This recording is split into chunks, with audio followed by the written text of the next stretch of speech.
우리가 핵잠을 가졌을 때 연료를 공급을 미국으로부터 받으면 미국에 연료 공급해주는 미국 의회의 승인사항입니까? 아닙니까?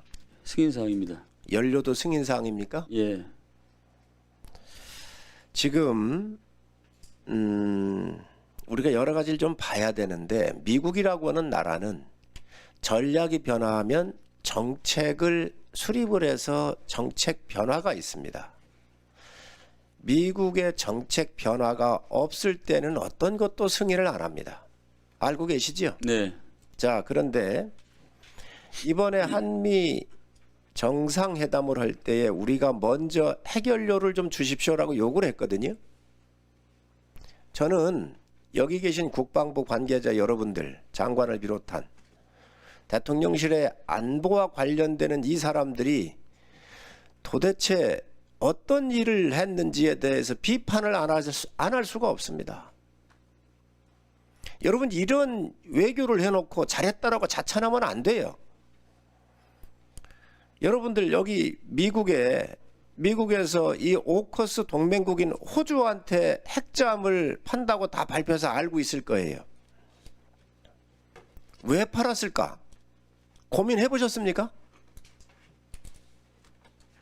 고민해 보셨습니까?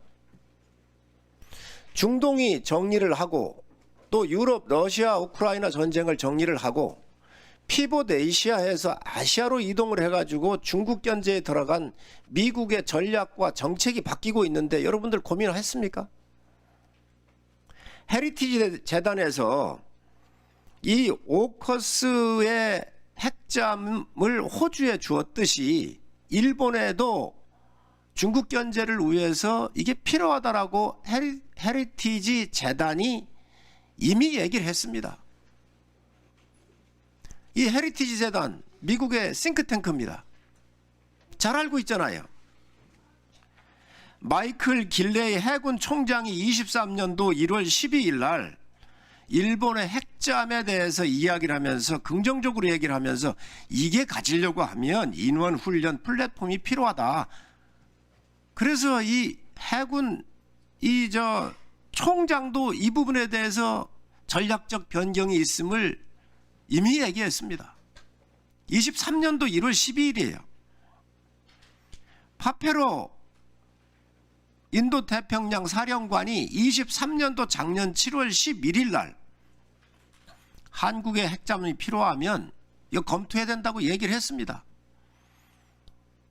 여러분, 이러한 인도태평양과 관련되는 주요 보직자들이 미국의 전략과 정책이 변화에 의해서 오커스 동맹국인 호주에 주었고 일본에 줘야 된다라고 얘기를 한 걸 다 알고 있을 텐데 어떻게 한미 정상회담에 이거를 달라고 요청을 하게 하냐는 거예요. 여러분들이 대통령 참모들이 안보 참모들이 이러한 문제가 이게 전략적으로 정책 변화가 있으면요 우리 보고 가지라고 이미 얘기를 할 거예요. 방위비 인상 요구하듯이. 그런데 이것을 얘기해놓고 미국 대통령이 승인한다고 얘기를 해놓고 또 미국 대통령이 필리조선소에 와서 이거를 지어라. 여러분, 이런 회담과 이런 서포트한 여러분들이 잘했다고 보십니까 지금? 대한민국은 원자력 그 이상으로 만들어낼 수 있습니다. 잠수함. 세계가 다 인정합니다. 그러면 최소한 우리가 이거 다 만들고 준비하는데 비공개 회담에서 미국의 전략이 이렇게 바뀌고 정책 변화가 있으니 저희한테도 연료를 좀 공급해 주십시오. 이렇게 얘기를 해서 이게 테이블에 올라갔어야 되는데 우리가 완전히 이제는 잘못하면 잠수함도 우리 기술로 우리 땅에서 우리 공장에서 만들지도 못하면서 뒤통수 얻어맞은 꼴이 돼버렸다고요. 이러고도 이게 자주국방이라고 얘기할 수 있으면 여러분들이 이 부분에 대해서 잘된 회담이라고 얘기할 수 있냐는 거예요. 이 인터넷만 쳐도 헤리티지 재단, 미군 해군 총장, 파페로 사령관 얘기한 거 다 나와 있습니다. 이 부분을 이렇게 만들어 놓은 여러분들 뭐라고 국민들한테 얘기하실 겁니까? 다행히 우리 장관께서 헤그세스 장관하고 이렇게 이야기를 하셨고 또 잘 하신 거로 알고 있습니다. 지금이라도 실무적으로 협의를 해서 잠수함을 대한민국에서 만들어야 합니다. 소형 원자료가 필요하면 그런 부분 우리 능력 충분히 됩니다. 일본은 74년도에 이미 만들었고 상업용에 썼습니다. 이런 부분은 우리가 아직 덜 돼 있다든지 그러면 그걸 부분적으로 가져오는 건 몰라도 자주 국방을 외치는 여러분들이 이렇게 소홀히하게 한미 정상회담의 주의제로 이걸 올려놓고 이게 잘 됐다고 해서는 안 된다는 겁니다. 이거. 그리고 분명히 이런 정상회담에 올라갈 때 안보실에서는 국방부에다가 이 우리가 잠수함 건조 능력이 되는지 안 되는지 방사청한테 물어봤을 거고 이런 부분에 대해서 여러분들하고 협의를 했을 거예요. 정상 간의 의제에 올라가는데 이렇게 즉흥적으로 올라가겠습니까? 일을 이렇게 만들어 놓고 필리조선소에서 만들어 가라고는 뒤통수를 맞게 한 우리 장관을 비롯한 안보실장 이 사람들 다 책임져야 돼요.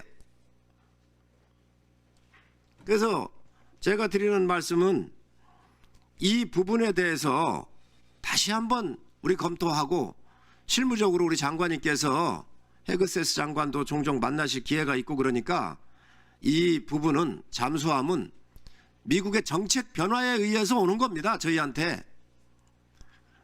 미국이 이제 피봇 에이시아로 이동을 해서 호주, 일본, 대한민국이 이러한 원자력 잠수함을 가지고 수중에서의 정말로 은밀한 작전을 통해 가지고 중국을 견제한다 그런데 그 전략이 와 있는 건데 이 부분에 대해서 국익을 정확하게 지키시기 바란다는 말씀을 드립니다. 장관님 이 부분에 대해서 하실 말씀 있으면 하시기 바랍니다. 예, 그러니까 뉴클리어 서브마인, 그러니까 호주와 일본의 원자력 추진 잠수함은 다른 내용입니다. 방어 차원의 잠수함을 건조하는 것이기 때문에 이 부분에서 큰 오해가 없었으면 좋겠습니다. 지금 우리 장관님의 의도는 알겠는데 잠수함이 방어가 어디 있고 공격이 어디 있습니까? 그리고 지금 북한이 24년도에 이 핵 잠수함을 지금 건조하겠다고 이미 선언을 하지 않았습니까? 우리가 아무리 재래식 디젤이 능력이 출중하고 그 자망과 속도가 제가 있어서 질문하는 거하고 장관님 대답하고 그러니까 완전히 틀린 내용이에요. 그러니까 틀리기 때문에 역량이 다르기 때문에 북한에 대응하기 위해서 가실 수밖에 없다 이런 말씀을 제가 드리는 것이고요. 이것은 우리가 호주하고는 다른 내용입니다. 일본하고는. 호주하고 다른 내용이 틀릴 수가 없습니다. 아닙니다. 지금 다른 내용이고요. 지금 전혀 그렇게 생각하셔. 잠수함이 방어용이 따로 있고 공격용이 따로 있습니까? 만약에 아니 잠수함이 공격용이 있고 방어용이 어디 있습니까? 북한도 우리한테 문제가 생기면 우리가 그거에 대해서 대응으로 가지는 것이고 인근 국가도 문제가 생기면 우리가 그걸 대응하기 위해서 갖는 것이지. 공격을 한다는 것이 아니고 방어 차원에서 이 잠수함을 보유한다는 얘기입니다. 그러니까 방어 차원에서 공격할 리는 방어 차원에서 장관님 이거 복잡하게 자꾸 들어가면 더 이상해 국민들 혼란 옵니다. 그리고 장관님 자꾸 그런 얘기 하시면 안 됩니다. 아니 잠수함이라고 하는 것은 잠수함이지 방어용이 어디 있고 공격용이 어디 있습니까? 만약에 대외적으로 얘기할 때 만약에 원잠마저도 우리가 준비를 못 한다면 이 정부 뭐 하고 있냐 이렇게 얘기할 거 아닙니까? 그러니까 그 준비를 하시라는 거예요. 힘들게 지금 준비하고 있는 이런 과정에서 여야를 떠나서 지하 힘을 모아주는 것이 맞는 것이지 여기에 대해서 문제를 제기하나 왜 했냐 이렇게 되면 이건 안 되는 거 아닙니까 이건? 그 접근 방식이 잘못됐다는 거예요. 미국의 정책 변화에 의해서 하지 말라고 해도 방위비 올리면서 이런 걸 사달라고 요청하거나 만들어달라고 요구할 이런 거를 이미 정책 변화의 당국자들이 여러 번 얘기했는데 이런 것들에 대해서도 판단을 안 하고 지금 거기에 가가지고 이거를 갖다가 정상회담에 의제로 올리는 게 맞냐는 거예요. 실무 차원에서 얘기했는가는 모르지만은 고위급 차원에서는 얘기한 게 없지요. 그걸 그렇게 아니 이해하시면 안 됩니다. 정상회담에서 여러분들 다 국민들이 보셨잖아요. 정상회담에서 핵 연료 내달라고 얘기를 해가지고 아니 미국이 정책 변화에 의해서 그게 가능했다면서요. 어떻게 물론이지요. 미국이 정책 변화에서 가능했으면 지금도 이렇게 아니, 머뭇거립니까? 전혀 아니잖아요. 헤리티지 재단에서 얘기한 거, 미군 해군 총장이 얘기한 거, 파페로 인도 태평양 사령관이 얘기한 거를 보시라고요. 저는 이 부분에 대해서 얘기해서 그러면 이 사람들이 자기 개인적인 의견을 얘기를 하겠습니까? 자, 여기서 끝내십시다. 의사진행 발언을 하시겠다고? 예.